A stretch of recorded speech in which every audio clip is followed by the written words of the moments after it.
Neuroconciencia, de Fundación AISE.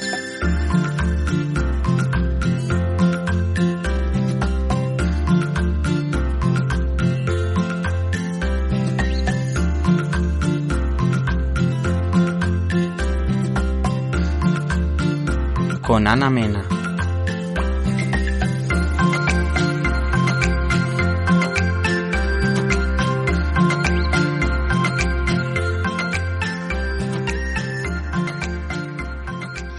Muy buenas noches a todos los que nos estáis escuchando hoy en el directo.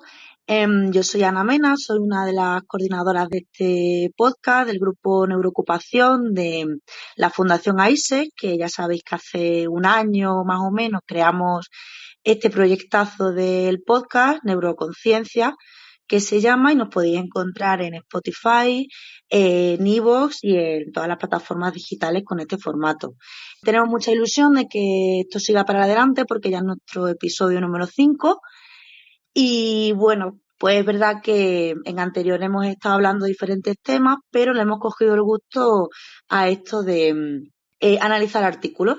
Entonces, bueno, este es el propósito del capítulo de hoy y bueno, vamos a ver qué tal. No quiero perder la ocasión de informaros y invitaros a nuestro tercer ciclo solidario de charlas Neuroconciencia, que también tiene el mismo nombre que el podcast. Lo hacemos de forma diferida como también presencial, dada la gran acogida que tuvo en las ediciones anteriores. Este año el acto inaugural se va a celebrar el 25 de junio en el Hospital San Cecilio de aquí de Granada.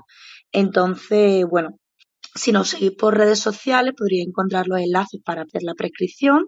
Y en esa prescripción, pues bueno, vais a poder disfrutar de nuestros compañeros Juan Anaya y Yolanda Colodro, que van a hacer una charla hablando un poquito sobre los mitos de los enfoques basados en el movimiento y toda la evolución que también han tenido a lo largo de estos años hasta el día presente. Y además nos acompaña un doctor en fisioterapia y profesor titular de la Universidad Juan Carlos, que es don Francisco Molina, que nos va a hablar sobre un análisis observacional de la marcha humana.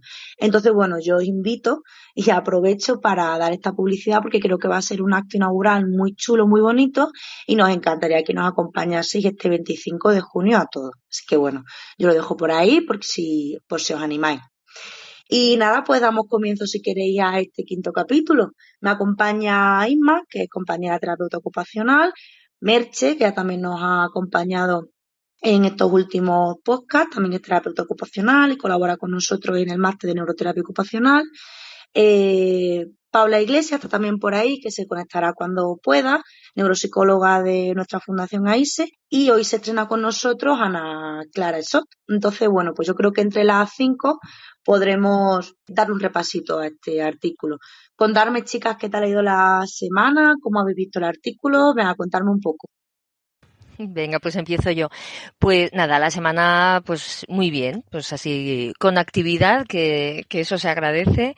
Y el artículo, pues bueno, me ha gustado continuar con el análisis de los errores y me ha ayudado mucho a entender también lo que analizamos en el otro podcast, ¿no? El artículo del Coffee Challenge y bueno, esto es una complementación de aquel y pues bueno, me ha gustado que decidiéramos seguir en este tema. Así que bueno, pues con ganas de a ver qué sacamos entre todas.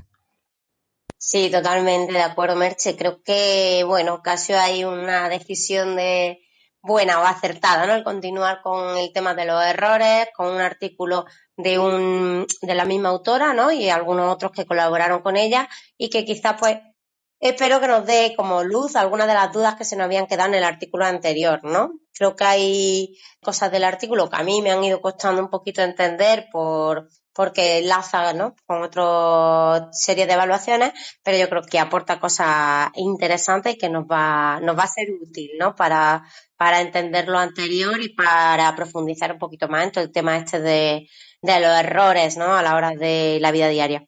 Hola, chicas.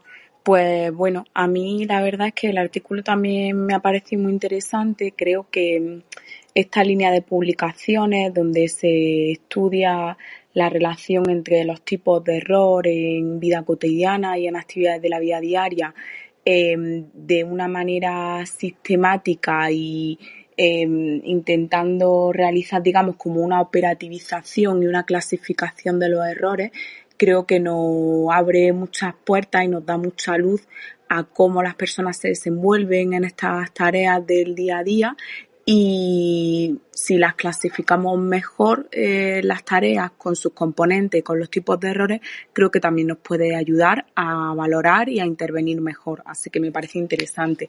Luego, en el artículo en sí, creo que hay muchas cosas que comentar y que debatir. Entonces, bueno, pues creo que puede ser bastante interesante. Hola, me estáis esperando. Yo muy bien, y también es que este tema me gusta mucho también. Creo que es como muy útil para acercar la investigación a la clínica y a nuestra práctica cotidiana, porque realmente es esa, como dice Paula, ¿no? Esa línea de investigación que te acerca un poco más a poder operativizar un poquito todo y a tenerlo todo un poquillo más controlado. Entonces, no sé, ya nos metemos en tarea y me va a gustar mucho debatirlo con vosotras. Sí, además seguro que nos puedes aportar cosas muy, muy interesantes, que tú en el tema de los errores pues estás muy puesta, y bueno, seguro que entre todas sacamos un análisis interesante. Como bien han dicho mis compañeras, esto es un artículo también basado en el error, como hicimos en el capítulo 4 con el de Coffee Challenge. Y bueno, este también trata sobre café. El título es, lo voy a decir en español, perdonadme, es Café con jalea, si no recuerdo mal, o tostada sin mantequilla, ¿vale? Entonces habla un poco de que las comisiones y las omisiones son aspectos que se pueden disociar dentro del deterioro de una acción cotidiana en pacientes con enfermedad de Alzheimer. Las que sepan inglés, por favor, corregidme, pero creo que más o menos es así. El equipo de investigación y la autora principal es Tania Giovanetti, que es una investigadora que está ahora muy metida en el tema de los errores dentro de las tareas y el desempeño en actividades de la vida diaria. Entonces, bueno, empieza el artículo hablando un poquito y haciendo como una crítica de esa necesidad de especificar un poquito más en la nomenclatura para abordar estos problemas de desempeño en actividades de la vida diaria, porque en general, pues bueno, valga la redundancia, suelen ser un poquito genéricos.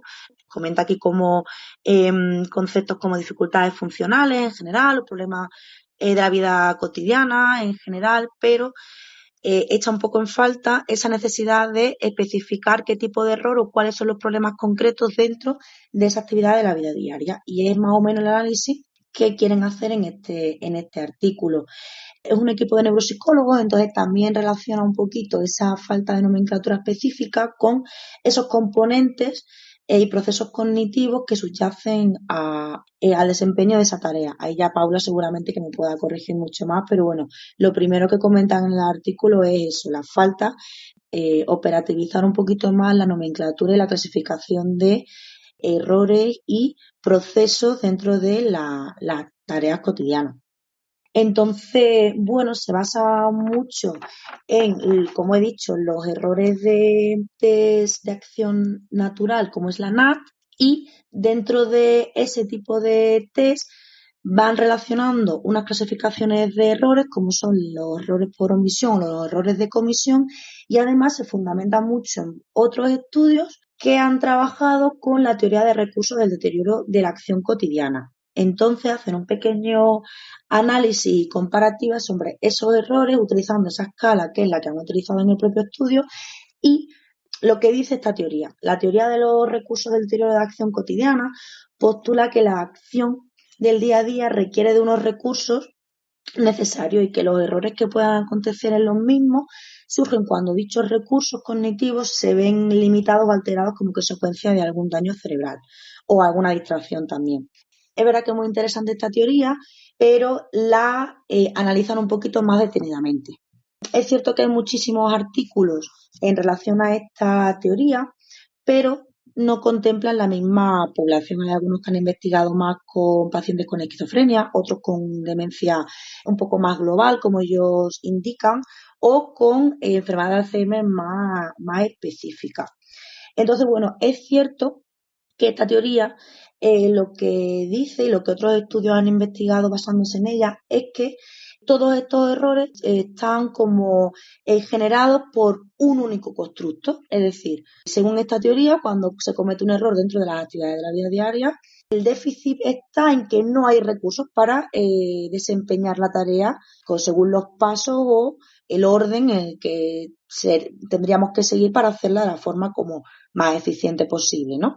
Sin embargo, este estudio lo que intenta analizar, o uno de los objetivos principales, es ver un poco si realmente estos errores están basados en la falta de recursos o si hay una diferenciación para determinar si una persona que comete un error, ya sea por omisión o comete un error, ya sea por comisión, va por diferentes vías. Tienen substratos totalmente diferentes. Entonces, pues, valora un poquillo todos los estudios anteriormente analizados y ellos van un poquito más allá para ver si hay una diferenciación entre estos dos tipos de error. A mí es verdad que me ha parecido súper interesante porque es cierto que cuando valoramos a una persona o vemos el análisis dentro del programa de intervención y demás de cómo está haciendo la tarea, siempre intentamos analizar muy bien, especificar cómo está haciendo y qué tipo de errores son los que aparecen, porque no es lo mismo, ¿no? O no, nosotros estamos, creo que un poquito más acostumbrados a intentar analizar qué alteración es lo que está subyaciendo a qué tipo de error o cuáles son los déficits que pueden estar nutriendo a ese error. Entonces, bueno, ellos lo diferencian así en estos dos errores, que los describo para que los oyentes pues sepan un poco de qué se trata. Los errores que en un principio ellas más toman como protagonistas son los de omisión, son aquellos errores donde el paciente se salta un paso, por así decirlo. Pone uno de los ejemplos típicos aquí en este artículo, que es que dentro de la preparación del café no echan el café dentro de la cafetera, por ejemplo. Sería un error de omisión porque no está realizando un paso de la tarea. Sin embargo, los errores de comisión son aquellos que no hay una realización correcta de ese paso, pero sí ha realizado ese paso. Por ejemplo, de todos los utensilios que necesitamos para tomar un café, pues sustituyen el meter el café dentro de la cafetera por azúcar. Por ejemplo, es otro elemento que interfiere en ese paso, pero el paso está realizado. Entonces, bueno, hacen esa diferenciación. Y en estudios previos, siguiendo también mucho la teoría de los recursos y demás, comentan que la tasa de error por omisión sí que suele cursar más con aquellas personas que han tenido una valoración global de deterioro cognitivo más que en diagnósticos concretos. Sí, bueno, yo lo que he entendido es que en la teoría de los recursos en realidad no hacen la diferenciación entre si la omisión es por un déficit global o por una función cognitiva. O sea, entiendo que igual es lo que querías decir, que igual no te he entendido bien, que en la teoría de los recursos es, pues bueno, faltan los recursos por un deterioro cognitivo, por el motivo que sea, y que se dan tanto omisiones como comisiones, o sea, tanto se omite una fase como que se comete un error. Y creo que aquí no hablan todavía de ningún componente cognitivo, sino que es una falta una limitación en los recursos. No sé, es lo mismo que querías decir, igual es que te he entendido mal. Perdona, Ana. Sí, puede que yo me haya expresado mal, pero justo eso, ¿no? Que el artículo sí que tiene en cuenta esa diferenciación de errores, pero que la teoría de recursos no. Entonces, bueno, pues todas las investigaciones previas se van basando como en esta diferenciación. Por un lado, la teoría en sí, el constructo que tiene, y luego los errores. Eso lo he interpretado yo. Cuéntanos, Ana. Hola, buenas. Es que esta movida es un poco lo que pasa en el tema este de la investigación, ¿no? Que hay como muchas teorías o modelos. Y aquí, claro, la teoría de los recursos limitados y eso, ¿no? Que son, bueno, no me acuerdo si es tan concreto, es teoría. Pero habla un poco de eso, ¿no? De intentar explicar cómo, al fin y al cabo, cómo funcionamos, ¿no? Por decirlo así burdamente, o cómo gestionamos el control de las acciones, ¿no? En tareas más o menos automatizadas, pero al fin y al cabo cómo funcionamos en la vida diaria, ¿no? ¿Qué es lo que nos permite funcionar bien y por qué equivocamos, ¿no? Determinadas acciones. Entonces, claro, aquí la Giovannetti y su equipo lo que dicen es que, claro, hay como mucha evidencia y mucha investigación en la que se ha basado sobre todo las investigaciones en esta teoría de los recursos. Y entonces te empieza un poco explicando eso, ¿no? Explicando que bueno, que todos estos estudios lo que han sacado es que, bueno, en defensa de esta teoría de los recursos, que dicen que, claro, que para empezar, que las personas que normalmente muestran como muchas tasas, ¿no?, de errores de omisión, también lo presentan de errores de comisión. Entonces es como que no los dividen, es como que cualquier tipo de error, como dependen de que tenemos unos recursos limitados, da igual el tipo de error que cometas, porque al fin y al cabo depende de los recursos, no de los tipos de errores. Entonces, otro argumento que daban también es que, claro, que el desempeño este que tenemos en nuestra vida cotidiana, estos estudios sacaban como que se predecían más por medidas neuropsicológicas globales, ¿no? Más que por medidas específicas o por procesos específicos cognitivos. Entonces, eso ayudaba un poco también a reforzar esa idea de pues este sistema, ¿no?, de esta teoría de recursos, ¿no? Es algo más general, no depende de un sistema o de procesos específicos. Y luego otra cosa también que decían, otra evidencia que aportaban, ¿no?, a esta teoría, es que, claro, que en realidad es como que no, como que estudiaron muchos tipos de poblaciones y que en todas estas poblaciones pues había como una distribución de estos errores pues más o menos similar, ¿no? Entonces eso también como que reforzaba de cierta forma esta teoría. Pero claro, luego Giovanetti y su equipo pues lo que hacen un poco es decir que tal vez esta teoría pues no les convence, ¿no? Esta teoría tal vez no les convence de todo porque piensan que hay algún tipo de especificidad, ¿no? Porque ellos han hecho estudios y han hecho, por ejemplo, aquí creo que contaban de uno que lo hacían con gente sin patologías, ¿no? En las que les hacían como dos tipos de actividades diferentes. Una en la que no tenían mucha experiencia y otra en la que tenían experiencia, pero le añadían un poco de carga cognitiva, ¿no? Porque creo que era con atención dividida y tal. Y entonces veían, ¿no?, que dependiendo del tipo de tarea, la gente cometía un tipo de error u otros, ¿no? Las que estaban más relacionadas con la falta de experiencia se relacionaban más con los errores de omisión y las que estaban más relacionadas con la carga cognitiva en aumento se relacionaban más con los de comisión. Entonces ahí cuando ellos empezaron a ver que tal vez, ¿no?, sumados a otros estudios que habían por ahí, empezaron a ver que sí, que lo mismo sí eran tipos de errores que se podían disociar según distintos sistemas, según distintos funcionamientos, ¿no? Unos más relacionados con, bueno, con el estado cognitivo general o con la memoria, ¿no?, lo que tenemos almacenado en la memoria de cómo hacer las cosas, de nuestra propia experiencia, y otros errores que están más relacionados con lo ejecutivo, ¿no?, con la flexibilidad cognitiva, con el control ejecutivo y todas estas cosas. Entonces, Giovanetti y su peña pues defienden más esto y por eso hacen este estudio, ¿no?, en el que ponen como a prueba los tres argumentos fuertes en los que se basan o se evidencia la teoría de recursos, ¿no?, y lo comparan, ¿no?, con esta teoría que ellas quieren sacar, ¿no? Y entonces de esa forma pues claro, testan estos tres puntos y ven, ¿no? Y eso es lo que se va viendo luego en el artículo. Pero vamos, más o menos es. Sí, sí, sí. Vamos, yo creo que la ha resumido maravillosamente. Creo que Isma y Paula querían tomar la palabra, así que contarnos también qué nos podéis decir.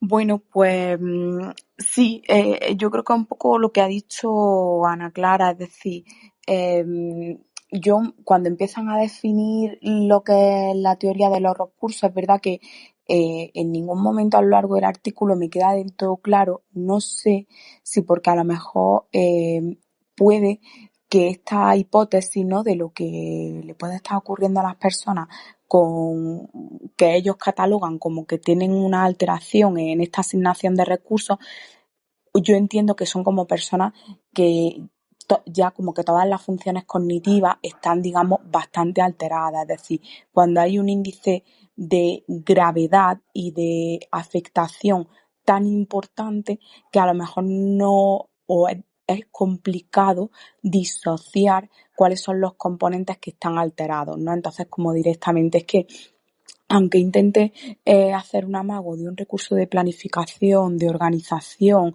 de memoria, de atención, veo que nada, digamos, se llega a poner en marcha de una manera eficaz.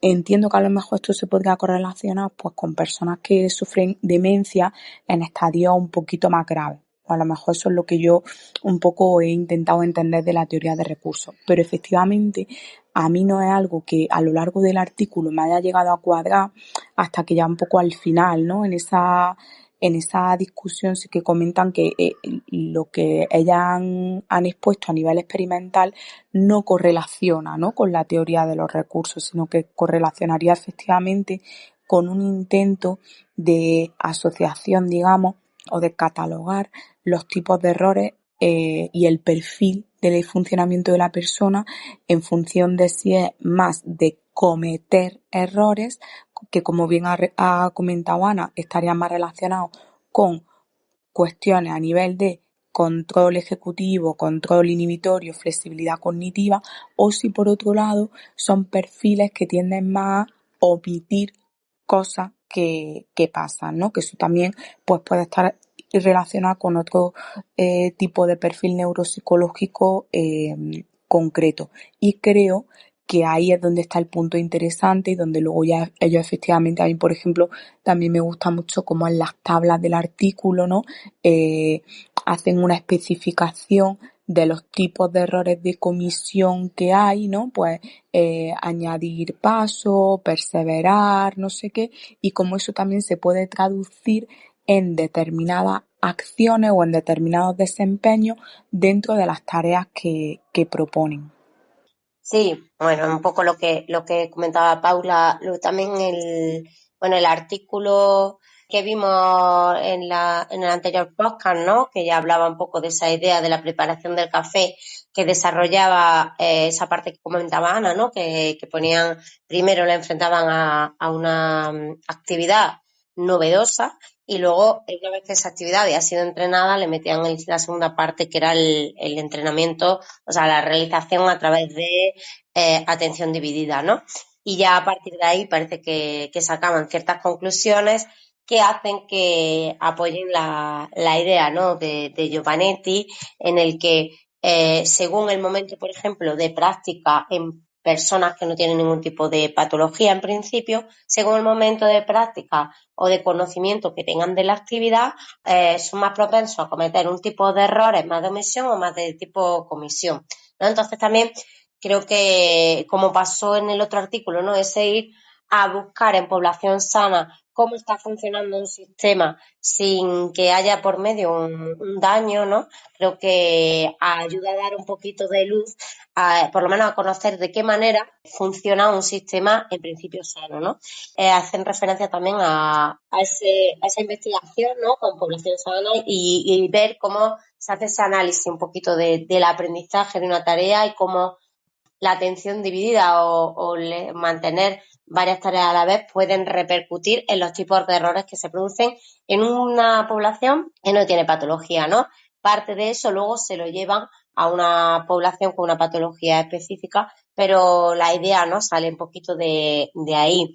Lo que ellos rescataban era pues que la primera parte, donde se está aprendiendo, donde hay una parte inicial de práctica y hay como pasos de la tarea que no se conocen o que no son experimentados previamente, los errores que aparecen son más de tipo de omisiones, mientras que cuando la tarea ya ha sido aprendida y lo que nos encontramos en un momento de atención dividida, los errores que se tienden a producir son más de tipo comisiones. Entonces, sí que esto, aunque es rescatable del estudio que hicieron con población sana, pues ya nos da como cierta idea, o las primeras pinceladas sobre las que teorizan en función a qué sistema está sustentando las omisiones y qué sistema está sustentando el tema de las comisiones. Entonces, bueno, a mí esa parte siempre, ¿no?, de que recurran a ese perfil de análisis de qué tipo de errores se producen en población sana, creo que ayuda un poco a situarnos, ¿no?, y cómo ellos luego hacen esa comparativa a población afecta. Entonces, bueno, era un poco a apuntar esa idea, porque yo creo que ya que vimos el capítulo anterior, el Coffee Challenge, ¿no? Que era con población sana, creo que es rescatable, y también porque cuando vimos que era artículo había cosas, ¿no? De este tipo de omisión y comisión que se nos quedaba un poquillo en el aire y no terminábamos de comprender, que yo creo que con este artículo nos va también a ayudar a llevárnoslo al otro. Sí, sí, totalmente de acuerdo. Yo es verdad que a mí la parte esta donde explicaba las condiciones de la experimentación, tanto la condición de práctica temprana con esa inexperiencia que vosotros habéis hablado y la otra cuando ya metían carga cognitiva, refleja muy bien qué procesos pueden estar apareciendo en cada condición, en cada desempeño de la tarea. Es verdad que eso lo comentan con población sana y luego ya se van a ese desempeño con individuos que padecen esquizofrenia. Y ya sí que se va metiendo un poquito en el análisis de individuos con patología, ya sea que en esquizofrenia, como he comentado antes, o en personas con funcionamiento cognitivo pues más deteriorado, ¿no? Tipo demencia. Por ejemplo, justo en el desempeño de estas acciones en individuos con esquizofrenia, este tipo de estudios, ¿no? Diferenciando los errores por comisión, había algún error cometido por alguna parte de la tarea o en omisión de pasos, concretaban que había una proporción mucho mayor significativamente de errores por comisión, ¿no? Por lo que había estado comentando seguramente por esos procesos neurocognitivos que pueden estar subyaciendo, ¿no? Y que cuando planteaban en población con deterioro cognitivo un proceso de valoración, ¿no? Con pruebas neurocognitivas como el mental y demás, pues sí que había un poco más de errores de omisión más que de comisión. Ahí corregidme también vosotras que quizá la habéis metido más. Y además justamente lo comenta, ¿no? Que quizá esos problemas de errores de comisión puedan estar mucho más influenciados por esos problemas ejecutivos de flexibilidad y control cognitivo, que más los errores por omisión que en general pueden estar más causados por una limitación cognitiva más global, que es más o menos los primeros estudios con poblaciones con diagnóstico que aparecen en esta revisión. Luego, es verdad que se centra un poquito más participantes muy, muy concretamente diagnosticados con demencia y el uso de herramientas cognitivas que habían utilizado para valorarlo. Hay un estudio que revisan de 51 participantes con demencia que han sido evaluados tanto por el Mini-Mental como por la prueba del reloj.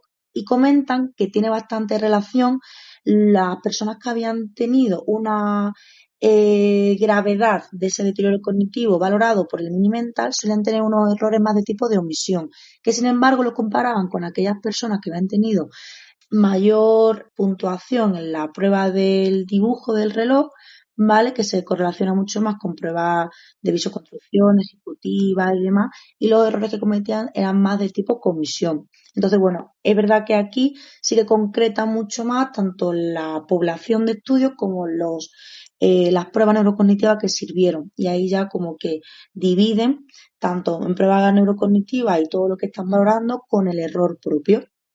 A mí me pareció súper interesante porque es verdad que lo especifica mucho, ¿no? Y eso es verdad que ayuda a comprender y a organizar mejor la información. Sí, Paula, cuéntanos. Sí, bueno, a ver, claro, yo entiendo, ¿no? Como que este grupo, pues, de cara porque es verdad que es que en el artículo se habla sobre muchas cosas, ¿no? Es decir, se habla sobre, venga, la teoría de los recursos limitados, vamos a hacer un análisis de errores y una clasificación de errores de omisión, de errores de comisión. Luego también meten la NAT, con las 3 pruebas que tiene la NAT, con los distractores. Luego también te cuentan que van a correlacionar los tipos de error de la NAT con diferentes pruebas neuropsicológicas. En fin, ahí hay como mucho contenido, ¿no? Entonces, yo un poco con las cosas, digamos, que me he quedado o que creo que a mí me han aportado más del artículo es con la idea de, vale, ¿no? Partimos de una base de una teoría de recursos que está ahí, pero que a lo mejor a este equipo de investigación no le cuadra del todo como causa explicativa de por qué la gente tiene determinados desempeños, o a lo mejor sí les cuadra, pero es como, me falta como algo más de justificación para saber realmente a qué subyacen los errores de las personas, ¿no? Entonces, a partir de aquí, voy a intentar o vamos a proponer una clasificación que nosotros hemos ido observando de manera sistemática mientras que las personas realizan determinadas acciones y hemos observado, digamos, de manera reiterada que hay dos grandes tipos de errores, ¿no? O de cosas que pasan en la gente y que también es lo que efectivamente se ha visto en población normal, que es que las personas pueden omitir pasos o pueden cometer, digamos, pasos de más, por decirlo así, rápidamente. Entonces, eso primero lo estudian, como ya habéis comentado, en población normal y efectivamente a mí me parece muy interesante que en esa observación sistemática de gente sana se haya visto cómo parece que puede que todos tengamos una tendencia a que cuando estamos en primeras fases de aprendizaje y de práctica tendamos a omitir cosas porque a lo mejor no se nos están quedando todos los detalles de los pasos que la práctica necesita, que nos vayamos quedando con ellos para poder realizarla de manera exitosa, ¿no?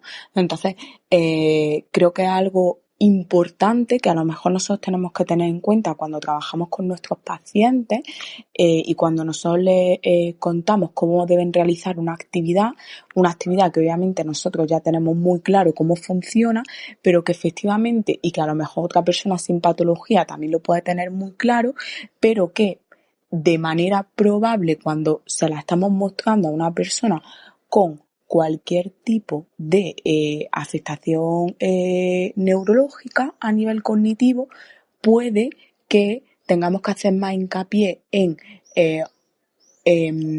recordar cómo tiene que hacer los pasos o estructurar la información de manera que vaya teniendo claro qué es lo que hay que hacer y que no se tienda, digamos, como a los despistillos, ¿no? Que pueden estar relacionados o a los olvidos, ¿no? Que pueden estar relacionados con esas omisiones. Y por otro lado, como ya habéis comentado, en personas sanas se ha observado que cuando ya se pasa a una segunda fase o se propone una segunda fase con donde además de hacer la tarea objetivo se plantea que haya una tarea distractora, lo que ocurre es que parece que tendemos a cometer más pasos, ¿no? Esto creo que también es muy demostrativo de cómo funciona el cerebro, ¿no? Ya sea en población sana o en población con algún tipo de alteración. En el momento en el que tú me pones a hacer y encima me distraes para que yo gestione otra actividad, mi cerebro lo que quiere hacer continuamente es sacar desempeño. Por eso a lo mejor lo que tiendo es a que el curso de la acción me está, digamos, favoreciendo que yo cometa y que me cueste más autorregularme un poquito porque me estás pidiendo mucho, digamos, ¿no? A mí eso me ha parecido interesante. Y para no irme del hilo de lo que quería contar, que esto ha sido un pequeño paréntesis, como estábamos diciendo, creo que esta teoría de los recursos, de asignación de recursos, no cuadra mucho con lo que este grupo de Giovannetti ha estado observando en el desempeño de las personas.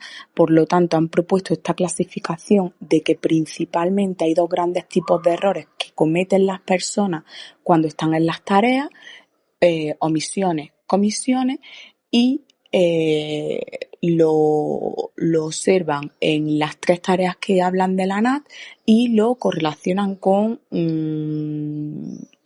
algunas pruebas neuropsicológicas.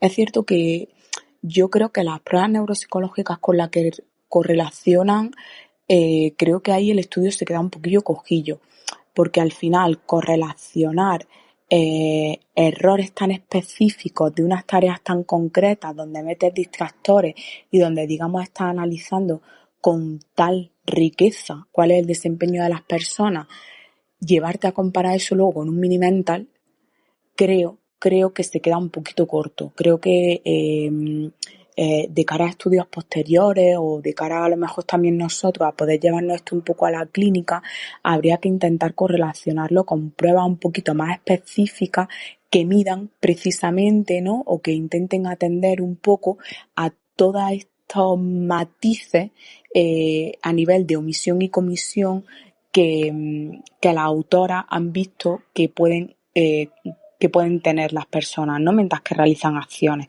Entonces, pues eso, a lo mejor si tenemos una hipótesis de que hay muchas comisiones, pues porque hay cuestiones a nivel perseverativa, inhibitoria, de planificación o demás, pues venga, pues vamos a intentar correlacionarlo con un 5 dígitos, con un zoo, en fin, con cosas que a lo mejor sí se estén adecuando a nivel de proceso de lo que le está pasando a la persona, ¿no? En la tarea versus lo que está mostrando también en el test cognitivo. No sé si esta idea la estoy explicando bien o me estoy haciendo entender bien, pero bueno, más o menos sería eso. No sé vosotras cómo lo veis. Sí, además yo creo que Merche, que ha pedido la palabra, va a estar de acuerdo con lo que comente. De hecho, es una de las limitaciones que luego en el estudio ponen un poquito más adelante, ¿no? La falta de pruebas un poquito más específicas a lo que están analizando o en lo que se basan para esta distinción. Entonces, vamos, seguro, Merche, que estás de acuerdo, ¿no? Sí, nada, efectivamente, el equipo de investigación hace esa autocrítica. Sí, la verdad es que yo creo que en un estudio que está tan bien diseñado, es verdad que es un poco sorprendente el por qué no han incluido más test de valoración, ¿no? Sí que entiendo el por qué ponen el Mini-Mental, a pesar de que sea una prueba, pues como muy global y rápida. Yo entiendo que justamente se intenta profundizar en las valoraciones que se hacen cuando se da un diagnóstico de una persona que tiene una demencia o en concreto una enfermedad de Alzheimer, ¿no? Y es verdad que el Mini-Mental y los reportes de los familiares en el desempeño cotidiano que también mencionan, son las dos referencias más estándar, bueno, pues es como de diagnóstico más rápido, ¿no? El Mini-Mental y los cuestionarios de desempeño ocupacional reportados por las familias, ¿no? Entonces, sí que entiendo el que incluya estas valoraciones, pero es verdad que habría estado muy bien y sería muy interesante cómo pues seguir profundizando en capas, aunque sean pruebas que igual no las pasa, pues no sé, un médico geriatra, porque no todas las personas que tienen un diagnóstico de enfermedad de Alzheimer han pasado por un neuropsicólogo. Muchas veces el diagnóstico lo hace un médico geriatra, ¿no? Entonces hay valoraciones que el médico geriatra no las va a hacer, pero ojo, para un estudio como este y que este equipo sí que son neuropsicólogos, ¿no? Comentabas, Ana, Giovannetti es neuropsicóloga, me parece, ¿no? Que comentabas, sí. Pues bueno, yo creo que sí que para entender mejor, pues sí que habría sido interesante incluir más pruebas, ¿no? Pero bueno, también lo veo bien el que han hecho esa propia reflexión a posteriori en el artículo. Pero bueno, entiendo eso, el por qué se hace en relación con el Mini-Mental por ese motivo, porque es como la prueba rápida y más generalizada. Sí, muy en relación también a lo que dices sobre los cuestionarios de desempeño que le pasan a los cuidadores. También después, bueno, nos estamos adelantando un poco, pero es verdad que muy en relación con lo que dicen, una de las críticas que también hacen en este artículo, comentan justo eso, que es verdad que este cuestionario, la información de estos cuestionarios que proporcionan los cuidadores cuando son ellos los que rellenan esa información, es muy útil, pero sí que es cierto que puede estar un poco comprometida como observan también los cuidadores, ¿no? El desempeño de estas personas, ¿no? Que no tiene nada que ver un error por omisión que puede que desencadene en que la propia tarea no se desempeñe, no se lleve a cabo por ninguna de las maneras. Entonces, pues sí que es como mucho más saliente y más significativo lo que el cuidador pues puede comprender un poco que cómo puede repercutir después en el día a día que las tareas quizás, que los errores quizás, de tipo comisión, ¿no? Porque también, bueno, hay muchos subtipos, que además hay una tabla, ¿no? Que se relaciona mucho con la ANAC, que divide muy bien los tipos de errores que entran dentro de esa clasificación de error por comisión, como bien también ha comentado Paula. antes, que ha mencionado por los errores por sustitución, secuencia, perseveración, la calidad quizá de ese desempeño, ya sea por tiempo excesivo o por el resultado de la misma, desorientación espacial, omisión o el uso de herramientas también erróneas. Y luego también hay uno que no sé si tú, Ana, nos vas a poder echar una mano, que son sus errores tipo acción-adicción, ¿vale? Aquí por lo menos lo clasifica así, pero yo sé que tú en otros estudios creo que los tienes diferenciados entre adicciones y acciones tangenciales. Entonces, bueno, es verdad que tiene como muchos subtipos este tipo de error por comisión, y otra de las críticas que hacen, aunque les resulte muy útil el uso de este cuestionario de desempeño para cuidadores, el que no se pueda quizá concretar tanto el error de desempeño o el bajo desempeño en una tarea por estos errores. No sé, Ana, si nos puedes comentar algo de esta categoría de error, o bueno, o pasamos a otra cosilla. Primero, con lo que estabais hablando antes, que si no se me va el hilo, perdona, Ana, ahora te digo lo que me dices tú, ¿vale? Rompiendo una lanza en favor de una prueba que me gusta muy poco, como es el Mini-Mental, porque a nivel clínico, bueno, no sé, nos sirve, pero ahí muy pocas veces. En la investigación, claro, suele ser una prueba muy utilizada, porque, bueno, en general tiene ¿sabes? Como unas propiedades psicométricas y una validez en muchas poblaciones distintas, como muy robusta, ¿no? Y, claro, y de hecho ellos lo explicaban al principio, que muchas de las pruebas o de los estudios que se hicieron previamente para justificar precisamente la validez de la teoría de recursos y tal y cual, se habían hecho, claro, en base a que ¿no? Como estas medidas cognitivas más globales, ¿no? Que eso justificaba un poco que, claro, que estas medidas tan globales predijesen este tipo de errores o el desempeño, y no tanto las medidas más específicas cognitivas. Entonces, por eso también ellas han justificado el uso del Mini-Mental, ¿no? Precisamente por esto, ¿no? Como una medida para ver esa cognición global, esas capacidades globales, y ver si correlacionaba de alguna forma con los tipos de errores o el desempeño que ellas estaban proponiendo. Pero además, obviamente, claro, añadieron cosas un poco más específicas, ¿no? Añadieron cosas más específicas de funciones ejecutivas o de memoria episódica, habilidades visoconstructivas y cosas de esas que también habían visto que podían correlacionar con el aspecto más de comisión o más ejecutivo. De todas formas, claro, esto es como un estudio en el que empiezan a iniciar esta propuesta, ¿no? Obviamente ellas mismas en sus limitaciones pues lo ponen, ¿no? Que tienen que seguir más adelante. Y de hecho siguen más adelante, o sea, han hecho unos cuantos estudios después de este. Y este es como un poco en el que basan en el que empiezan a plantear luego un modelo nuevo, ¿vale? Que es el modelo este de omisión-comisión que plantea la Giovannetti y su equipo. Entonces, sí, es como un estudio inicial, aunque para un estudio inicial está muy, muy bien hecho, pero bueno. Y lo que me decías tú, Ana, de los errores, claro, la tabla, espérate que tengo por aquí el artículo. La tabla esta que ponen aquí, si no recuerdo yo mal, eran de los errores propuestos en la NAT. Sí, creo que sí. Claro, hay otras propuestas de errores. De hecho, hombre, la clasificación esta de errores no se la han inventado Giovannetti y esta gente, ni la NAT. Esto viene como de bastante antes. No me acuerdo si era uno que mencionan aquí, era Schwartz o algo así, que esta gente ya habían propuesto previamente este tipo de clasificaciones de errores en omisión y comisión. Lo que fue cambiando un poco a lo largo del tiempo fue los tipos de errores que se incluían dentro de lo que es la comisión, ¿no? De la parte esta de comisión. Entonces, hombre, yo no me los conozco todos ni de lejos, Ana, porque es una movida y hay como muchísimas cosas distintas. Las acciones tangenciales que me habías comentado no tiene que ver con lo que dicen ahí de las adiciones, ¿vale? Porque la adición es como añadir un paso extra, una cosa extra que no es necesaria, ¿vale? yo qué sé, ¿sabes? Como, no sé, hago el café, me lo bebo y lo vuelvo a llenar de leche, ¿sabes? Una cosa así. Las acciones tangenciales son distintas, es como añadir otra acción o otra secuencia o otra cosa distinta usando objetos o cosas que hay distractoras, ¿no? Un poco como dejándote llevar más por el control del entorno que por tu propio control, ¿no?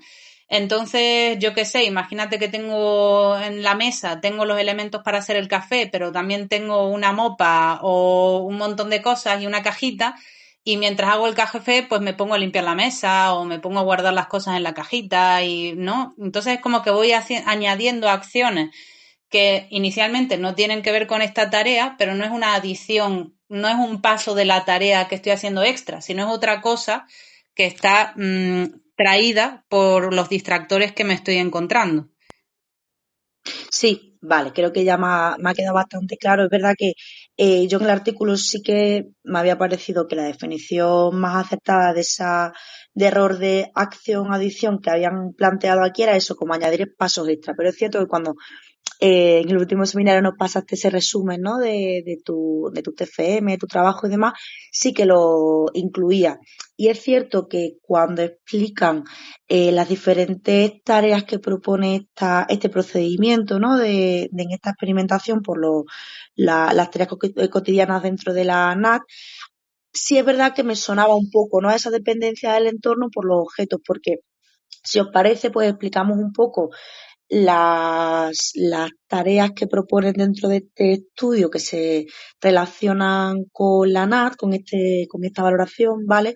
Para que también pues, los oyentes sepan un poco a qué se enfrentaban la población de estudio de este equipo. La primera tarea que proponen era preparar un café con azúcar y tostadas con mantequilla, ¿no? Y mermelada, si no recuerdo mal. Y ahí no había otros elementos distractores ni nada por el estilo. Luego en la segunda tarea tenían que envolver un regalo y ahí sí que había objetos distractores, tanto por parecido visual como por parecido semántico, ¿no? Si no me equivoco. Y luego en la tercera fase, en la tercera tarea que tenían que realizar, tenían que preparar una merienda con sándwich, snack y bebida. Pero es que además tenían como que prepararlo dentro de como una mochila, como si se fuesen de excursión, ¿no? Que me pareció muy curioso, porque como bueno, estamos hablando con adultos, me parece curioso, ¿no? Esa tarea de me preparo la mochila para ir al cole.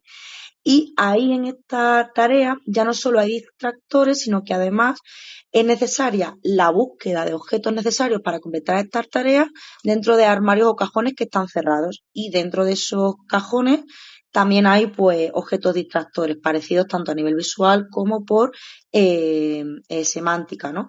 Entonces, era como cuando yo leí la información que tú nos mandaste, ese error por acciones tangenciales me sonaba mucho, ¿no? A esa demanda del entorno que quizás podían haber hecho que las personas que participaban en este estudio cometieran por pues todas las condiciones de esta tarea. Pero bueno, ya que nos ha resuelto el error de que aquí sí que hablan más de esa acción-adicción, que quiere decir que es añadir pasos extras, nos queda ya muchísimo más claro. También he de decir que en esta participación de estas tareas que hemos estado comentando, bueno, los criterios de inclusión para este estudio concreto, ¿no? De estas actividades propias de la NAR eran, pues, bueno, pues personas todas diagnosticadas de Alzheimer, con un mini mental de 26, que hablaban inglés y que no habían tenido otro tipo de evidencia de accidente neurológico, ni además tampoco cursaban con un estado de ánimo o un proceso psicológico comórbido anterior, ni por abuso de drogas, ni un trastorno psiquiátrico mayor. Entonces, bueno, pues sí que concretaban muy mucho la población de estudio para esta investigación y las tareas serían las que hemos comentado anteriormente. Yo es verdad que la NAT la estoy empezando a conocer ahora un poquito más, pero no estoy tan puesta. A mí es verdad que las actividades me han parecido súper curiosas. No sé si queréis que las comentemos un poquillo más, especificar un poco qué puede estar aconteciendo en cada uno de los pasos. Contarme qué os apetece.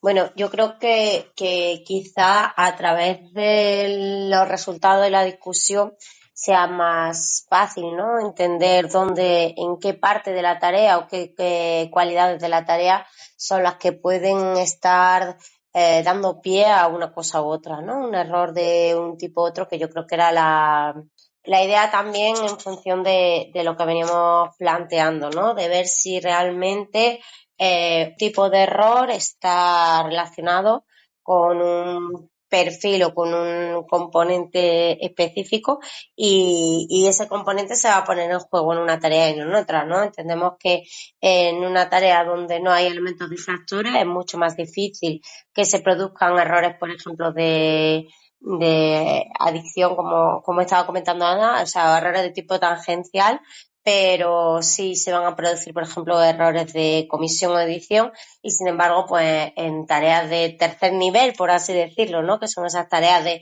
la mochila donde además hay elementos que tienes que buscar, sí que es mucho más fácil que se produzcan ese tipo de errores más complejos o más asociados a errores más de tipo ejecutivo, ¿no? Entonces, no sé si es más fácil a través de un poquillo analizar los resultados que ellos fueron obteniendo y ver ese correlato, porque a mí los resultados me perdían un poquillo, ¿no? Porque iban como haciendo su correlato del NAT con recuperar ese día de admisión y comisión. Entonces, no sé si ahí nos podemos organizar más. O por lo menos me ayuda ahí a mí, porque yo ahí me encuentro más perdida en eso, ¿no? En cómo terminar relacionando unos con otros.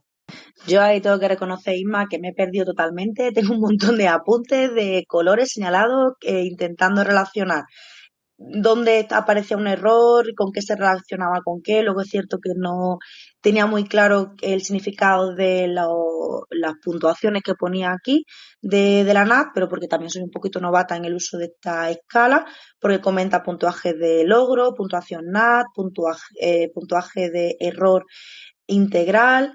Entonces, pues bueno, no sé si ahí, Ana, tú nos puedes dar un poquito más de luz, porque es cierto que hay una relación, o parece que hay una relación muy interesante, donde se mezcla mucho que correlato, tanto a nivel directo e indirecto, con los errores de omisión con respecto a los de comisión, los de adicción con los unos, con los otros, hace ahí como correlaciones parciales y semiparciales muy interesantes, pero reconozco que este apartado no ha sido muy fuerte en análisis de este artículo. Entonces, bueno, si te apetece compartir con nosotras tu reflexión, pues serías de gran ayuda. Qué Hombre, agradable soy. te lo lanzo ahí y ya tú lo coges si quieres. Tú sí que me has hecho el regalito, ¿eh? Joder. No, hombre, vamos a ver. Yo es que, sinceramente, para estas cosas, hombre, si a nosotras que nos interesa más un poco el tema de cómo llevarnos esto a la clínica o a la reflexión o tal, tampoco nos sirve de mucho ahora ponernos a decir cifras y hablar en términos de pruebas estadísticas. O sea, yo creo que en este caso es un poco más interesante para nosotras lo que nos comenten, lo que decía Inma, en las discusiones y en las conclusiones. Porque al fin y al cabo, o sea, el resultado lo que te pone es simplemente te vuelca los datos de los resultados que han hecho en los análisis estadísticos de una forma totalmente directa y objetiva. Luego ya en las discusiones es donde te comentan todos estos resultados, te los analizan, te los hacen, ¿no? Te hacen de forma comparativa con otras cosas o con la otra teoría que intentaban un poco tumbar. Entonces yo creo que es un poquito más interesante meternos en discusión, que al final va a ser lo mismo, pero más entendible que hablar de los resultados directamente. No sé qué pensáis. Sí, a ver, totalmente de acuerdo, ¿eh? Que yo un poco cuando hago la lectura hago eso, es como, voy leyendo métodos, voy a ver qué concluyen, ¿no? Pero a veces digo, oye, a lo mejor está aquí en la discusión una cosa que me están contando, pero no es tan claro el resultado. Pero yo estoy contigo, ¿no? Creo que, porque además creo que la discusión nos invita a muchas cosas, hace una recogida de ideas generales bastante interesantes. Incluso ahí pues ellos incluyen, ¿no? Esas limitaciones del estudio. Entonces, pues sí, a no ser que haya así como un dato muy, muy relevante, puede ser interesante que demos ese salto, ¿no? A la discusión y la parte más específica de los resultados psicométricos lo dejemos para la persona que esté interesada en leerla o que nos mande un escrito con sus conclusiones específicas o con errores que puedan ver. Yo ahí me pierdo. Entonces sí, quizás, no sé cómo lo veis las demás, si estáis muy a tope de meteros en valores Nada, psicométricos. nada. Adelante, adelante. Vaya que como sabéis, yo estoy estudiando psicología y estadística es una asignatura que se me tiene atravesada, que no la saco ni para atrás. Entonces, si podemos pasar a la discusión, yo vaya encantada. Si alguien, eso sí, alguien tiene algún dato importante que nos pueda luego aportar a los datos que esta gente y este grupo de estudio ha plasmado en la discusión, maravilloso. Pero es cierto que yo también estoy de acuerdo con vosotras. Pero bueno, por seguir un poquito también el hilo y los puntos, ¿no? Del artículo. Así que bueno, Merche, tú creo que querías decir algo, ¿no? Sí, nada, que yo también pasaría directamente a la discusión, que es donde vamos a encontrar todos más mejunje y más chicha. Yo también, por decir que creo que mejor si pasamos a discusión, sí. Bueno, pues venga, vámonos a la discusión. Este grupo, después de todo el trabajazo que se pegaron, pues concluyeron un poquito o vieron que los resultados demostraban que las personas con Alzheimer, con demencia, presentaban mucha dificultad a la hora de realizar los pasos propios de la tarea. Por lo tanto, eso estaba relacionado con los errores de omisión. Pero es que además también tenían dificultades con realizar los pasos con precisión, que ahí estaríamos hablando de errores de comisión. Y además de inhibir esas acciones irrelevantes, esos pasos extras que comprendían la tarea, que ahí estaríamos con los errores de adicción, que esos son los tipos de errores y la clasificación que nos marca la NAD. Entonces, bueno, pues según estos hallazgos, pues sí que siguen con su hipótesis de que tanto los errores de omisión como comisión y este subgrupo de errores de adicción, pues no forman parte de un cómputo completo, sino que se desglosan de la teoría de los recursos limitados, que decía que, bueno, que se basaba todo en los déficits del uso de recursos, ¿no? De los recursos limitados. Entonces, sí que vamos un poco por cerciorar esta hipótesis que tenían de desglosar los tipos de errores.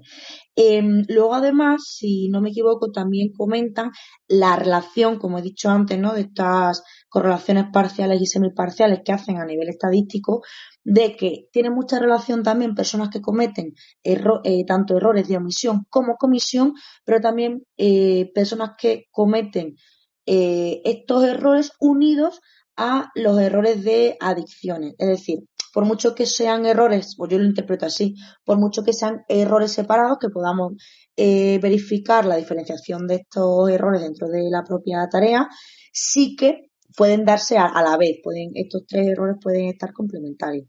Entonces, es interesante, ¿no? Sobre todo, ya que nos demuestran que pueden estar, se pueden complementar estos errores en la propia tarea, pues que especifiquemos mucho más en valorar y en estimar cuál es la diferenciación entre unos y otros, cuando se hace una propia tarea, que sepamos identificar qué es un error de omisión, qué de comisión y cuando la persona está cometiendo acciones extras. Luego, otra de las relaciones que creo que también se han hecho es que, según las valoraciones neurocognitivas que aquí en el estudio utilizan, como es el Mini-Mental, pues sí que relacionan un poquito más que personas que han tenido mayor puntuación en esta escala presentaban por lo general mayores errores de tipo de omisión.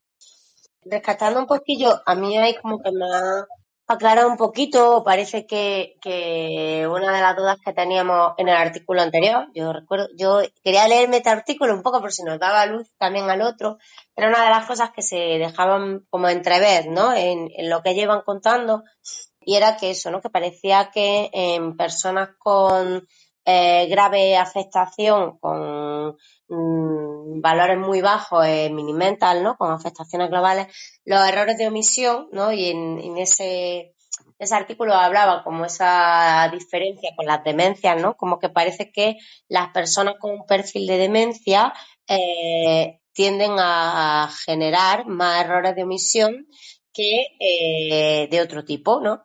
en el propio artículo aquel de Coffee Challenge lo que hablaban es que los errores de omisión eran los que menos se producían en población sana y, sin embargo, otro tipo de errores que iban apareciendo sí que eran más, ¿no? Estaban como presentes durante todo el proceso. Aunque sí que hemos hablado de que esa parte inicial había ciertos errores de omisión en personas sin patología, pero en el otro artículo lo que nos decían es que eran como mínimos. Y, sin embargo, en personas con una demencia o con un Alzheimer, los errores de omisión son de los que más se ven, ¿no? O están más presentes. Y aquí, ¿no? Pues lo correlacionan de forma más directa con ese limitación real de recursos, ¿no? Cuando hablan de que quizá esa idea inicial, ¿no? de la otra teoría, donde hablan de que la limitación de los recursos tiene una repercusión sobre cómo realiza la actividad, parece ser que lo que tiene una mayor tendencia a cometer errores de tipo omisión, ¿no? Entonces yo creo que sí que nos puede dar una baza, una herramienta o una idea en la parte más clínica, ¿no? Para entender qué tipo de errores nos vamos a encontrar o si vemos que en un determinado usuario aparecen un gran número de errores de omisión que en principio no deberían corresponder a lo mejor por un perfil patológico concreto, parece que ellos como que lo cierran ahí, ¿no? Entonces, pues bueno, no es un diagnóstico, pero nos puede saltar un poquito el chip de decir, oye, parece que esto ya lo que nos está indicando es que este sistema no tiene recursos suficientes y está empezando a generar errores que no son errores a lo mejor que fuesen o que deberían estar relacionados, por ejemplo, de forma más directa con daño cerebral, ¿no? Aunque esto es como una reducción muy básica de lo que se ha leído, pero como que es una idea de las ideas principales que por lo menos yo rescato del artículo porque sí que como que la plantean de forma bastante específica y concreta.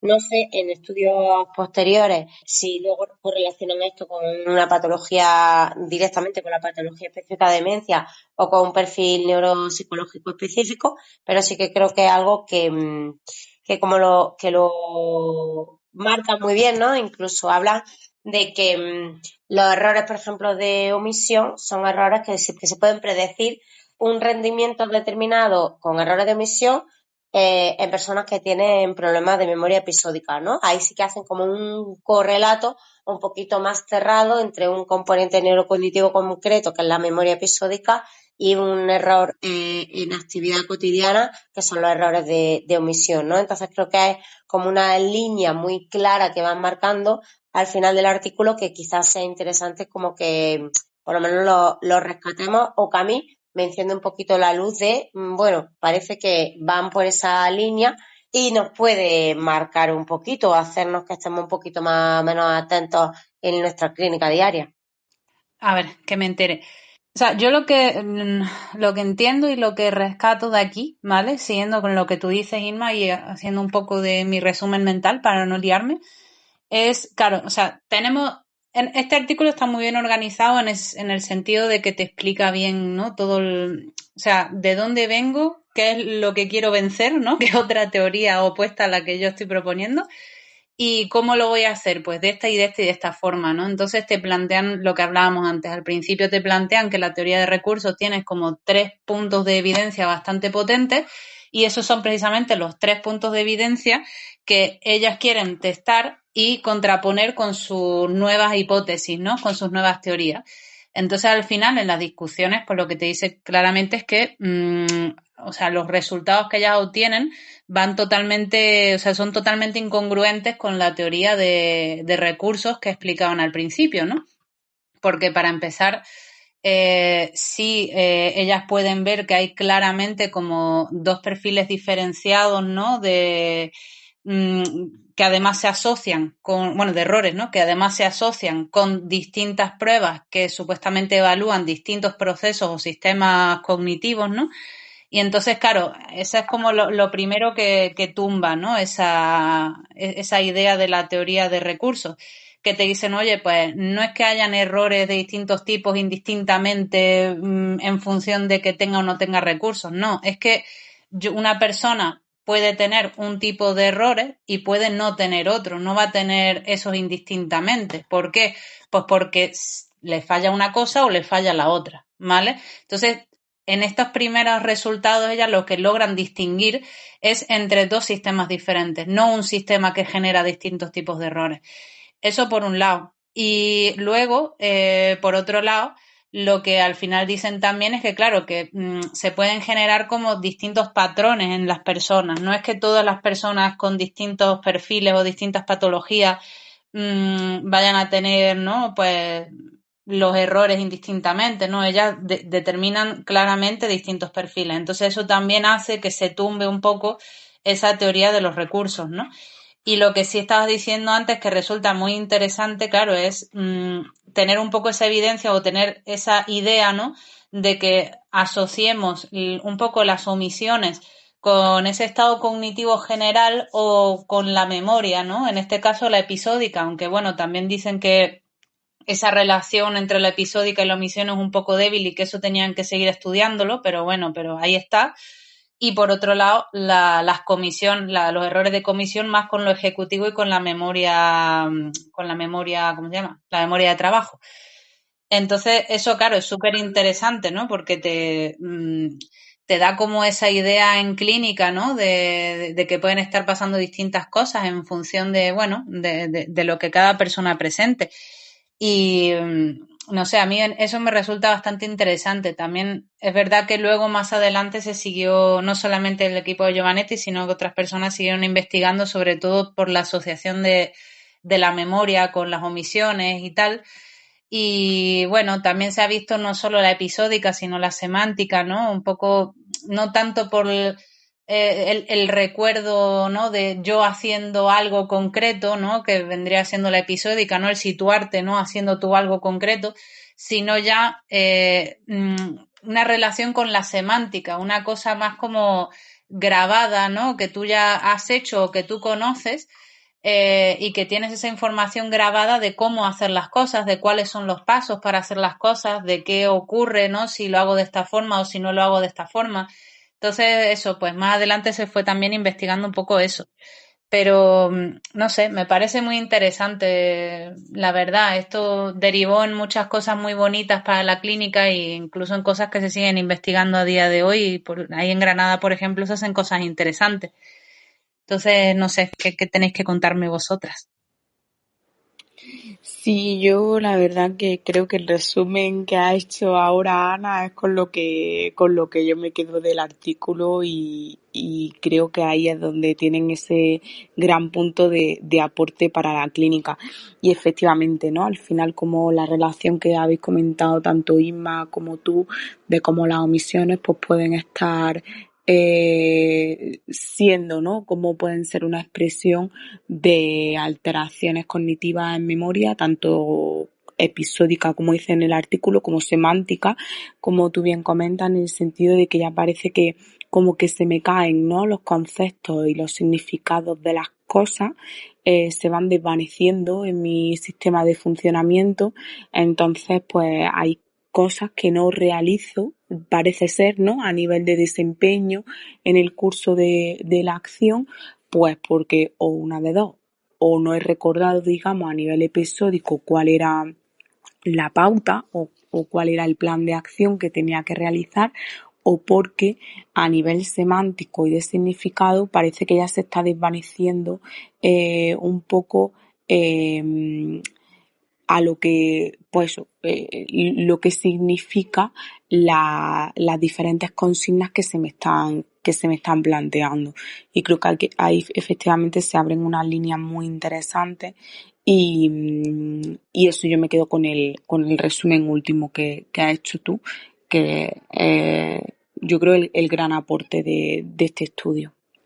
Sí, yo creo que lo habéis resumido súper bien. Creo que es verdad que este artículo nos transmite mucha información sobre qué está pasando con las personas que padecen diferentes tipos de patologías que pueden estar comprometiendo ese desempeño y cómo analizar este tipo de errores y también que ya nos vayan sonando, ¿no? Que si vemos que hay déficit en determinados componentes cognitivos, pues que estemos un poquito pendientes de que puede que haya esta comisión de errores, ¿no? Tanto de un tipo o de otro. Para finalizar la discusión, bueno, meten muchas limitaciones y demás, pero antes de que hablasen este grupo sobre las limitaciones que han visto ellos mismos sobre su trabajo, comentan un poco propuestas de modelos para trabajar en clínica con estos pacientes según estos errores, que es verdad que son cosillas que nosotros pues utilizamos de vez en cuando en nuestra clínica, pero ellos proponen también como diferentes herramientas que pueden ser útiles dependiendo del tipo de error que se esté cometiendo en el desempeño de una tarea. Comentan, por ejemplo, que dentro de errores de tipo de comisión, ¿no? De personas que estén cometiendo errores de comisión por quizá problemas a nivel de control ejecutivo y demás, que quizá proponer habilidades para un mayor control ejecutivo, como subdividir la tarea, seleccionar los objetos muy deliberadamente y desgranar la tarea por meta y submeta, pues puede ser interesante para intentar no cometer este tipo de errores, así como hacer un recordatorio previo en pacientes que pueden que tengan una alteración más de tipo de memoria, como esta gente comenta, a nivel episódico y demás, cuando los errores que cometen son más de tipo de omisión, presentar los objetos, trabajar sobre ellos y hacer como una introducción a los mismos antes de presentarse la tarea en sí. Que bueno, que también me parece muy interesante que planteen este tipo de herramientas para nosotras luego en clínica investigar si son estrategias que a nuestros pacientes le benefician en su desempeño. A mí me parece muy, muy interesante. Que a mí una cosa que ahora mientras hablabas me resultaba, que he recordado que me resultaba muy bonita este artículo también, es un poco que hace un poco ese alegato a recordar que sí, que las funciones ejecutivas son muy guays, pero las funciones ejecutivas tienen que tener como un sustrato o algo sobre lo que actuar o sobre lo que organizar o sobre lo que controlar, ¿no? Entonces, claro, el hecho de que no tengamos normalmente en cuenta claro, que estos temas de memoria, ¿no? Esta semántica para las acciones, para los esquemas, para las secuencias, para no sé, esto que nos lleva, ¿no? Directamente a tener como una información, una cosa muy básica y grabada sobre la cual nosotras podemos trabajar, ¿no? Sobre la cual podemos hacer algo o monitorizar una acción mientras la estamos haciendo o saber hacia dónde nos dirigimos, ¿no? Entonces, me parece como muy interesante esta asociación que hacen y ese recordatorio, ¿no? De que ahí está, ¿no? Y en nuestra memoria tenemos nuestras experiencias pasadas o los aprendizajes que hemos ido adquiriendo y que trabajamos sobre ellos, ¿no? Y que la ejecutiva trabaja sobre ellos. Pero está chulo, ¿no? Plantearlo desde el punto de vista también del tratamiento, pues que claro, que aunque tengamos esas funciones ejecutivas pues echadas abajo, como quien dice, puede que sea posible que la persona tenga todavía un fuerte, que es toda esa memoria de estas secuencias y de estas acciones que tiene dentro. Entonces, bueno, es como otra vía que tenemos, una vía compensatoria, una vía de seguir haciendo la vida diaria, de seguir haciendo cosas con una rutina y que la persona pueda seguir siendo independiente a pesar de que gestione un poco regular los cambios o las novedades, ¿no? Pero, bueno, no sé, eso que me parecía muy interesante, ¿no? Que se recuerde eso también. Sí, sí, me gusta mucho tu aportación. Y al final eso es como un sustrato muy, muy, muy de impronta, ¿no? De clínica que tenemos, que nos puede aportar este artículo. Así que muchas gracias, Ana. Bueno, yendo un poquito con lo que comentaba antes, en este último apartado de la discusión, comentar un poquito las limitaciones que han visto en el estudio, que bueno, que siempre abogan porque se hagan nuevas investigaciones sobre esta línea para intentar resolver cosillas que no han podido acotar tanto y como muy bien hemos estado comentando antes, quizás en las tareas primarias, ¿no? Donde se trabajó con pacientes sanos, pues quizás el no análisis de si tenían experiencia o conocían la tarea que se les había propuesto, ¿no? Que es verdad que es algo que no valoraron en su día cuando propusieron las tareas sin condicionantes cognitivos, sin la condición de práctica creo que llamaban, pues bueno, no valoraron aunque fueran actividades cotidianas que esas personas pues, hubieran tenido experiencia realizándolas. Y aún así, qué tipo de interferencia era la que metían dentro de la condición de atención dividida. Y hay algo que no entiendo muy bien, es que también comentan el tema de los errores de suma, que no me queda muy claro. No sé si vosotros me podéis echar una mano, pero entiendo que es como que no han tenido en cuenta errores a nivel individual, sino que han como cogido la caja de errores, pero no valoraron en su día pues esa diferenciación. No lo tengo muy claro, la verdad. Y además también comentan la necesidad de ajustar también un poco esa participación por parte de los cuidadores cuando se les pasa la valoración del desempeño de las personas con las que conviven, ¿no?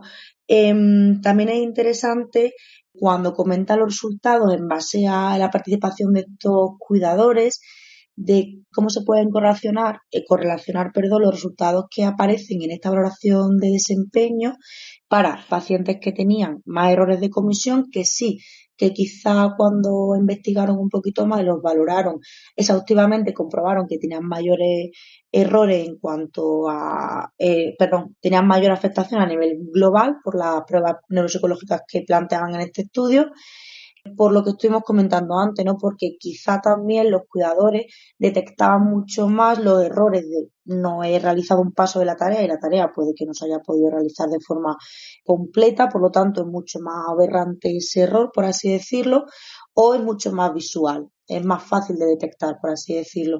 Y sin embargo, había como diferentes causas por las cuales creían que no había habido una buena correlación con los errores de comisión que estas personas padecían con los resultados que los cuidadores habían podido plasmar en el cuestionario de desempeño. Uno de estas hipótesis que plantean es que es cierto que no había una correcta relación en vida diaria con las actividades que habían propuesto porque estaban muy condicionadas al laboratorio.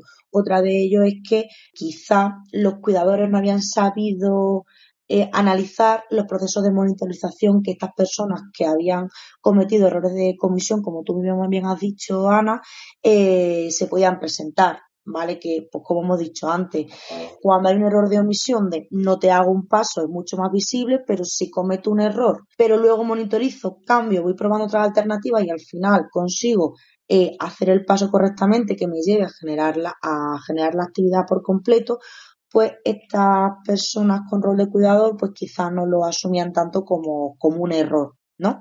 Y pues bueno, otro error que también valga la redundancia, que quizá esos errores de omisión son mucho más limitantes en la participación en cualquier actividad de la vida diaria y que por eso era como mucho más saliente para estas personas. Me pareció muy interesante ese análisis que hicieron del cuestionario de desempeño ocupacional por parte de los cuidadores. Creo que es un punto muy grande de inflexión, ¿no? De cómo uno es capaz de visualizar y analizar este tipo de errores en vida diaria. Me pareció muy interesante.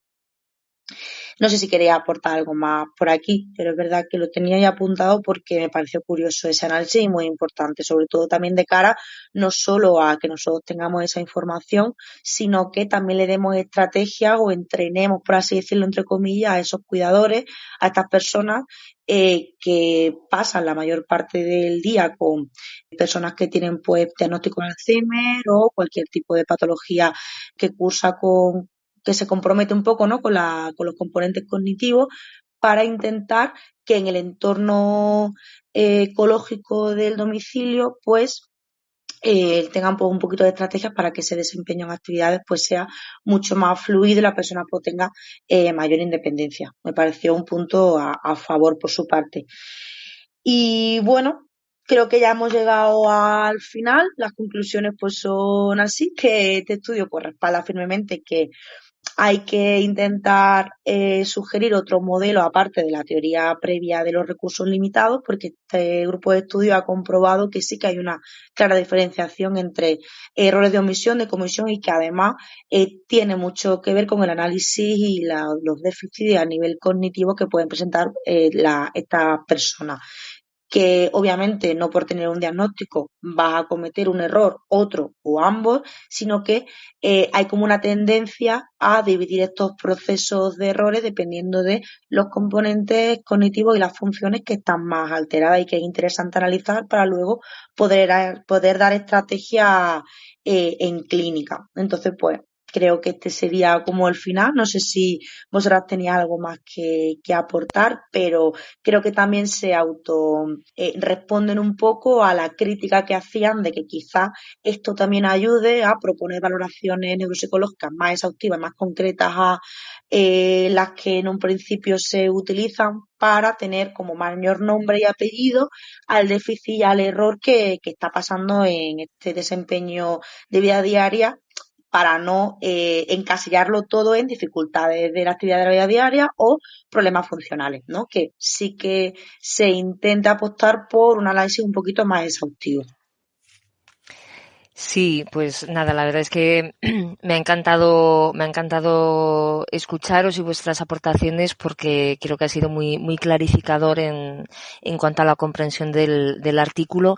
Yo lo que me llevo desde luego es una comprensión más profunda de los diferentes errores y bueno, y esta recomendación que se hace, no ya solo para los informes neuropsicológicos, sino también para nuestro trabajo como terapeutas ocupacionales, pues a la hora de detectar o de expresar también en nuestros informes o nuestras historias clínicas de pacientes, pues que el paciente comete errores en las AVDs, pues ahora yo al menos ya tengo más herramientas para definir, ¿no?, qué tipo de errores y entender la relevancia de definirlos con más precisión, ¿no?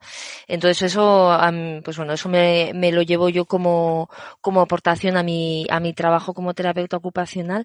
Y luego una reflexión que que qué potente el equipo de Giovannetti, porque lo que intenta tirar, bueno, no tirar por tierra, ¿no?, pero de rebatir esta teoría de los recursos, en realidad es una teoría que ella misma había defendido en estudios anteriores, ¿no? Es pues una reflexión de cómo al final avanza la ciencia, porque cuando en el artículo describen la teoría de los recursos y esos tres principios fundamentales en los que se basa, en todos ellos vienen referenciados a artículos de la propia Giovannetti, ¿no? Entonces me parece también súper interesante el cómo una misma investigadora dice, me voy a cuestionar la mayor, o sea, me voy a cuestionar cosas que yo misma he investigado hace un par de años y que había defendido en unos artículos y que, bueno, que gracias al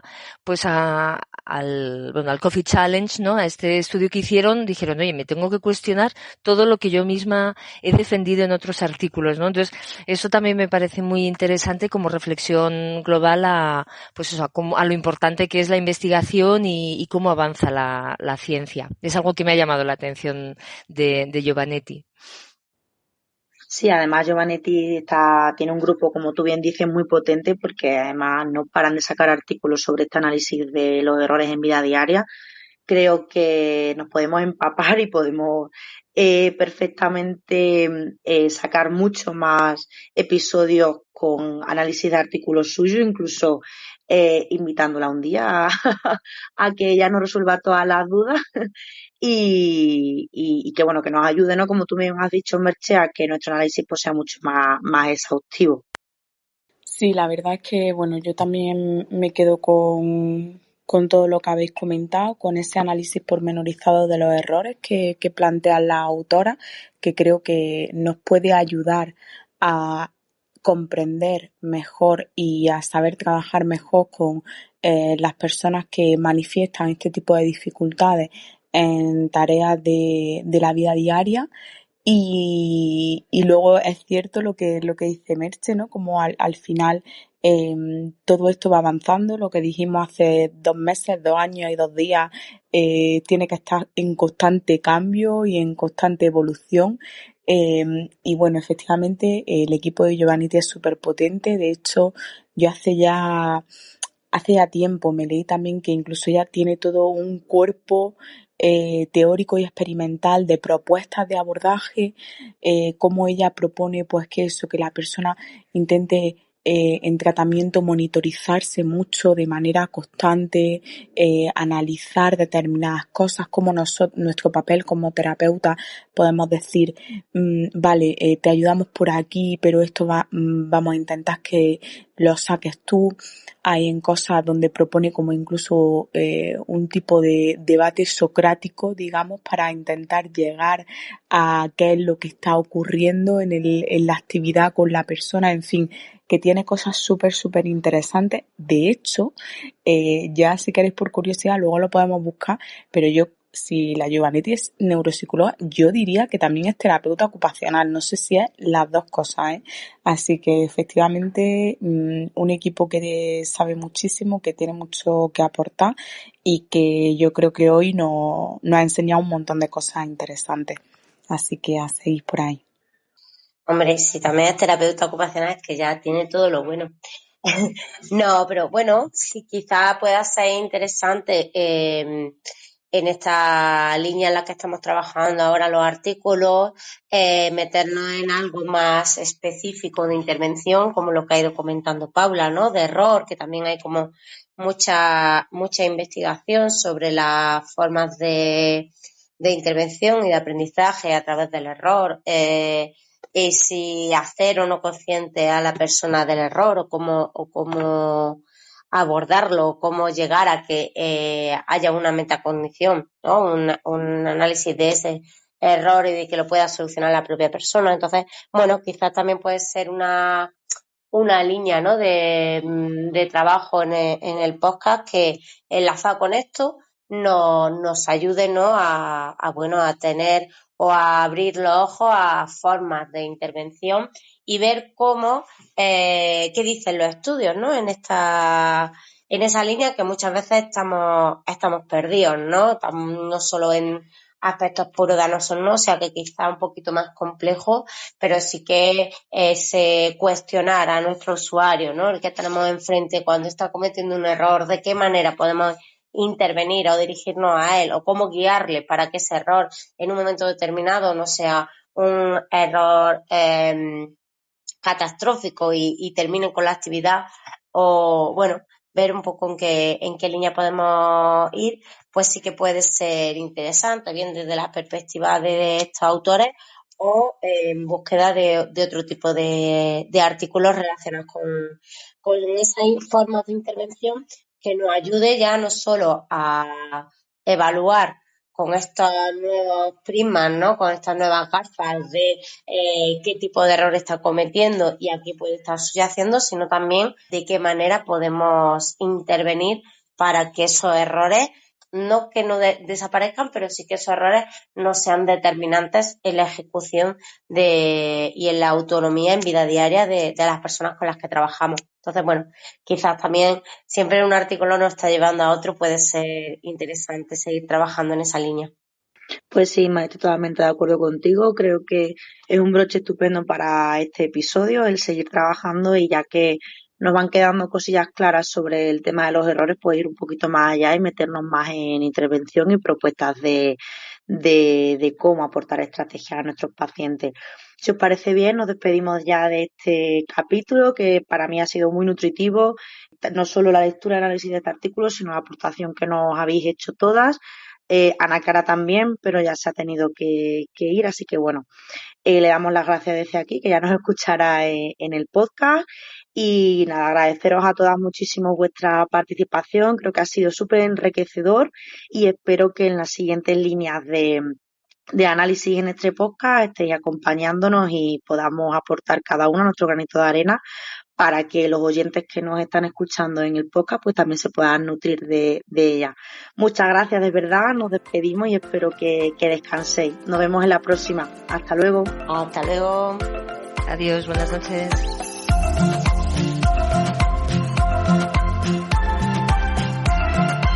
Neuroconciencia, del caos a la sinergia.